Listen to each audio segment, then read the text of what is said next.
Welcome to Lapakshi Fix It. Today our topic is sentence rearrangement.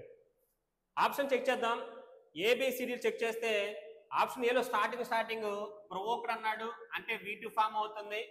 Confirm గా sentence ఎప్పుడు కూడా V2 తో start అవ్వకూడదు. రాంగ్ ఆన్సర్ తీసేద్దాం. ద నేషనల్ కోఆపరేటివ్ పాలసీ అవ్వచ్చు. సిలో ఏం చెప్పాడు? విచ్ హ్యాస్ అన్నాడు. స్టార్టింగ్ సి రాకూడదు. ఇవ్వలేదు. డిలో అనవైల్డ్ అన్నాడు. ఇది కూడా V2 ఆర్ V3 అవ్వచ్చు. సో దీంతో స్టార్ట్ అవ్వకూడదు సెంటెన్స్. ఆప్షన్ ఏది పోద్ది? డి. అది కూడా ఆప్షన్ మనం తీసేయచ్చు. ఇప్పుడు మనకు ఫస్ట్ ఆప్షన్ కన్ఫర్మ్ ఏం అవ్వాలి అంటే బి అవ్వాలి. బిలో ఆప్షన్ ఏం చెప్పాడు?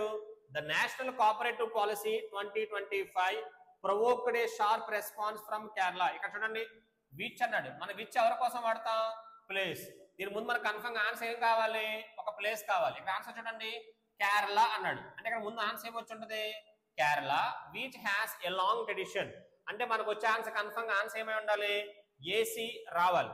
సో ఇక్కడ ఆన్సర్ చూస్తే ఇక్కడ ఆన్సర్ ఏముంది? ఇక్కడ ఏసీ. ఇక్కడ ఆప్షన్ ఏముంది? BADC. Wrong answer. Best option BDAC. Check చేద్దాం. బి చూసాము, అలా డి చూస్తే the national cooperative policy 2025 unveiled by the Indian minister అన్నాడు. బిడి. తర్వాత ఏలో provoked a sharp response from Kerala which has a long tradition. BDAC is the best option. C is the right answer. ఇలాంటి videos కోసం మన ఛానల్ని subscribe చేయండి, like చేయండి, share చేయండి, కామెంట్ చేయండి.